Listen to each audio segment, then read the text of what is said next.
My fiancée said, "Please don't pick me up in that car again. It makes me look cheap." I just said, "Sure." I didn't upgrade the car, I upgraded something else. When she walked out of her office and saw what was parked in her spot, she didn't even blink for 10 seconds. I'm Derek, 30, and 4 weeks ago I learned that sometimes the trash takes itself out. You just have to give it the right opportunity. My fiancée Vanessa and I had been together for 3 years, engaged for 8 months. We met at a charity fundraiser where she worked in event planning and I was there as a volunteer.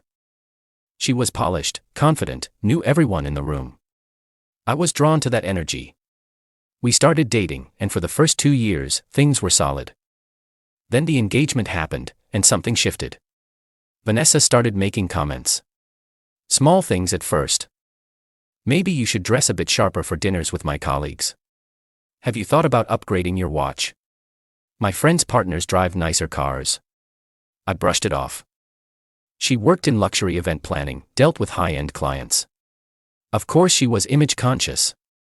I didn't take it personally, but it kept escalating.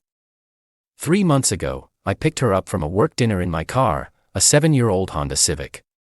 Reliable, paid off, good on gas. Nothing fancy, but it got me where I needed to go. When she got in, she was quiet the whole drive home. Cold. The next morning over coffee, she said it. "Please don't pick me up in that car again. It makes me look cheap."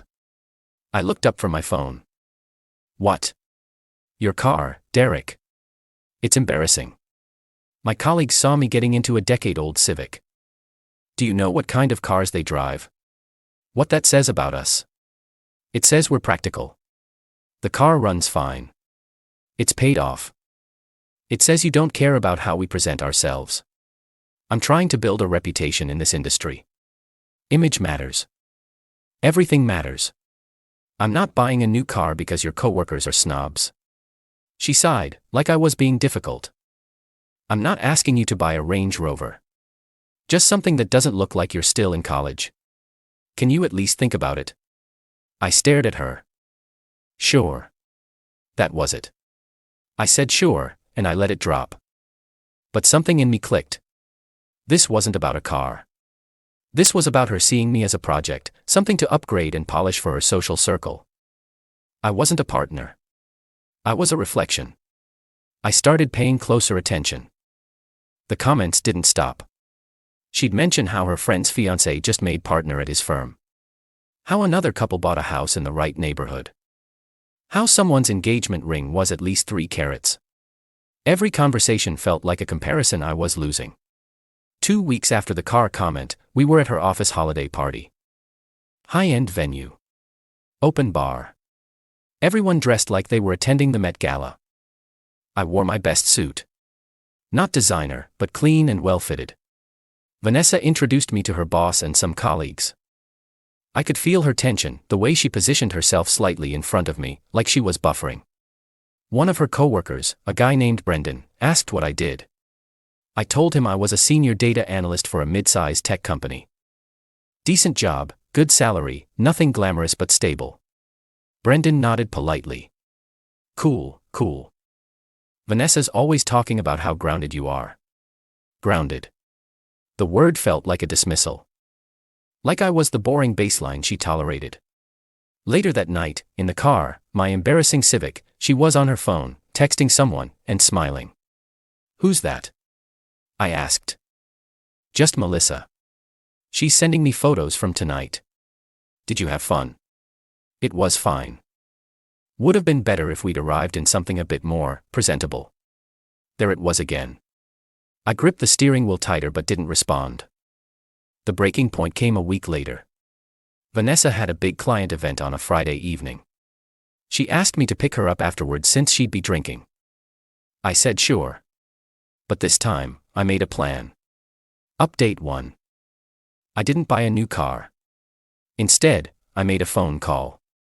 My younger brother, Kyle, is a car enthusiast. He restores classic cars as a side business and has a small collection. One of them is a 1967 Shelby Mustang. Pristine condition, deep blue, chrome accents.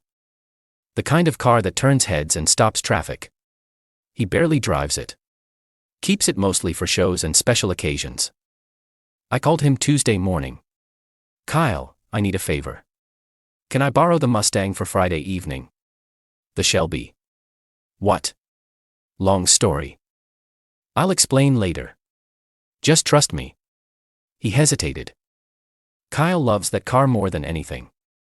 You're not going to scratch it, right? I'll treat it like my firstborn. I promise. Fine. But you owe me. Friday came. I told Vanessa I'd pick her up at 9 p.m. outside her office building. She texted back a thumbs up emoji. No questions. No follow-up. Just expectation. I picked up the Mustang from Kyle around 6 p.m. Drove it carefully back to my place. Parked it in the garage. At 8:30, I got dressed. Same suit I'd worn to her holiday party. Nothing special. And drove to her office. Vanessa's office building has a front driveway loop where people get picked up. Reserved spots for executives and VIPs near the entrance. I pulled the Mustang right up to the curb. Engine rumbling. Chrome gleaming under the streetlights. I texted her. I'm outside. She replied. Be down in 5. I waited. Turned off the engine. Leaned against the car. A couple of people walking past stared. One guy with a briefcase actually stopped, pulled out his phone, and took a picture. I didn't react. Just waited. At 9:07, the building doors opened. Vanessa walked out in a black cocktail dress, heels clicking on the pavement. She was looking at her phone, not paying attention. Then she glanced up, saw the car, and froze mid-step. She didn't blink for 10 seconds. Just stood there, staring. I watched her process it. The car. Me leaning against it. The fact that this wasn't my Civic. I opened the passenger door. You ready? She walked over slowly, like she was in a trance. Derek, whose car is this? My brother's. He lent it to me for tonight. This is a Shelby Mustang. Yep. Why didn't you tell me you could? She stopped herself, probably realizing how that sentence would sound. Get in. Let's go. She slid into the passenger seat, still looking around like she couldn't believe it. I closed her door, walked around, got in, started the engine. The rumble echoed off the building walls. I saw her colleagues in the lobby, watching through the glass. A few had their phones out. We drove in silence for about 5 minutes. Then she started. Why didn't you tell me your brother had a car like this? You never asked about my brother's cars. I didn't know he was into this kind of thing. There's a lot you don't know because you never ask. She went quiet. I could feel her trying to calibrate, trying to figure out what this moment meant. This is incredible, she finally said. I mean, this is exactly the kind of car I was talking about. Something with presence. This isn't my car, Vanessa. I know, but still. Maybe you could ask Kyle if he'd let you borrow it more often. Or maybe you could look into something like this for yourself. I didn't respond. Just drove. Update 2. We got back to my place around 10 p.m. Vanessa was in a good mood, talking about the event, about how people had looked at the car, about how Brendan from her office had texted her asking about the Mustang. He wants to know if you'd ever sell it. She said, laughing. I told him it's your brother's. But seriously, Derek, this is the kind of thing that makes an impression. You saw how people reacted. Yeah, I saw. She didn't pick up on my tone. Or maybe she did and chose to ignore it. The next morning, Saturday, we were having breakfast when she brought it up again. So I've been thinking. What if we looked into getting you a car like that? Or at least something in that range. It doesn't have to be vintage. But something sporty. Something that stands out. I'm not buying a new car. Why not? You make good money. You could afford a decent down payment. I don't need a new car. The Civic works fine. But it doesn't present well. Last night proved that. You saw how people reacted to the Mustang. That's the energy we need. We. She paused. Yes, we. We're getting married. Derek. We're a team. How you present yourself reflects on both of us. And how I present myself isn't good enough for you. That's not what I said. It's exactly what you said. You've been saying it for months. My car is embarrassing. My watch isn't right. My job isn't impressive enough. I'm always falling short of whatever image you're trying to project. Derek, don't be dramatic. I'm just trying to help you reach your potential. My potential. Vanessa, I like my life. I like my job. I like my car. The only person who has a problem with any of it is you. She set down her coffee mug. Hard. If you're happy being mediocre, that's your choice. But don't drag me down with you. Then don't let me. If I'm such a disappointment, why are you with me? She opened her mouth. Closed it. Tried again. Because I love you. But love isn't always enough. Compatibility matters. Values matter. And our values don't align. Apparently not. We stared at each other across the table. I felt something settle in my chest. Clarity. Maybe we should reconsider this engagement. Her eyes widened. What? You just said our values don't align. You think I'm mediocre. You're embarrassed by me. Why would we get married? I didn't say I'm embarrassed by you. You did. Multiple times. The car. The watch. The job. Everything about me needs upgrading to meet your standards. I'm tired of it, Vanessa. So you're just going to throw away 3 years because I want us to present better? I'm not throwing anything away. I'm recognizing that you don't want me. You want a version of me that doesn't exist. She stood up. You're being ridiculous. One comment about a car and you're ready to end everything. It's not one comment. It's months of comments. It's the constant implication that I'm not enough. I'm done trying to be whatever you think I should be. Fine. If that's how you feel, maybe we should take a break. Not a break. I think we're done. Update 3. Vanessa moved out that weekend. Took her stuff. Left the ring on the kitchen counter. Sent me a long text about how I was making a huge mistake and would regret letting her go. I didn't respond. The first week was weird. Quiet. I kept expecting her to text or call, to try to walk it back. She didn't. Kyle came over the following Saturday to pick up the Mustang. I told him everything. He listened. Nodded. Then said, "Man, you dodged a bullet.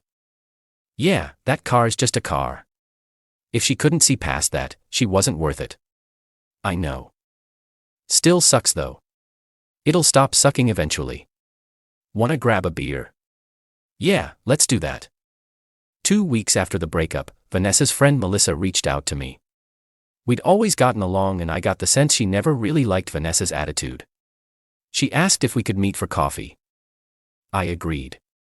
We met at a cafe near her place. She looked uncomfortable, kept fidgeting with her cup. "I need to tell you something," she said, "and I feel like you deserve to know." Okay. Vanessa's been seeing Brendan, the guy from her office. I blinked. When did that start? I don't know exactly, but from what I've pieced together, they've been flirting for a while. Maybe a few months. I don't think anything physical happened before you two broke up, but emotionally. She was already halfway out the door. Why are you telling me this? Because I don't think you should feel bad about ending it. She was always going to leave. She was just waiting for the right excuse or the right guy to monkey branch to. You calling off the engagement probably saved you from an even worse situation later. I sat back, processing. Does Brendan know I exist? I think so, yeah. He definitely knows now. They've been pretty public about it. Wow. I'm sorry, Derek. You deserved better than her. Thanks, Melissa. I appreciate you telling me. We finished our coffee. She hugged me goodbye, told me to take care of myself. Final update. That was 4 weeks ago. Vanessa and Brendan are apparently still together. I heard through mutual friends that they're already talking about moving in together. Fast, but not surprising.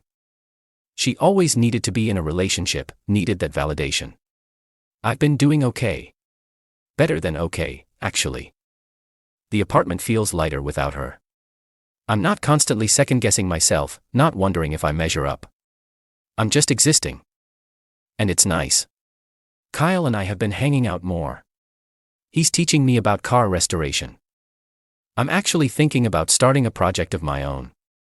Nothing fancy, just something to work on in my free time. Last week, I ran into one of Vanessa's former colleagues at a grocery store. Woman named Diane, always seemed nice. She recognized me, came over to chat. I heard about you and Vanessa, she said. I'm sorry it didn't work out. Thanks. It's for the best, though. For what it's worth, I always thought she was too focused on appearances. You seem like a nice guy. Grounded. There was that word again. But this time it didn't feel like an insult. I appreciate that. And that Mustang you showed up in that night. That was incredible. My husband's still talking about it.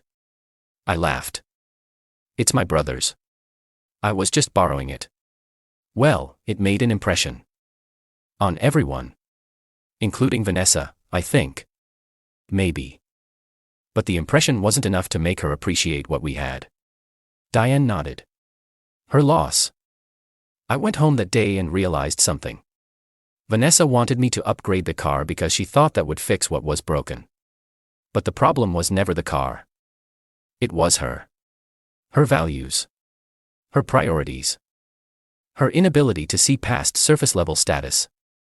I didn't need to upgrade my car. I needed to upgrade my relationship. And I did, by ending it. I'm not bitter. I'm not angry. I'm just relieved. Relieved that I saw it before we got married. Relieved that I trusted my gut. Relieved that I'm not spending my life trying to impress someone who will never be impressed. The Civic's still running fine, by the way. Still gets me where I need to go. And that's enough. Edit. A lot of people are asking if I ever confronted Vanessa about Brendan. I didn't. Once Melissa told me, it confirmed what I already suspected. Vanessa was never fully in the relationship. Whether it was Brendan specifically or just the idea of someone better, she was always looking for an upgrade. Confronting her wouldn't have changed anything. She would have denied it or justified it. And I'd still be done. So I just let it go. Edit 2. For those wondering about the Mustang. No, I didn't buy one. Kyle's letting me borrow it occasionally for special occasions. But I'm focusing on my own project car. Thinking about a '72 Camaro. Something I can work on with my own hands. Make it mine. It's not about impressing anyone. It's about building something real. It tells me this story mattered. Share your thoughts in the comments.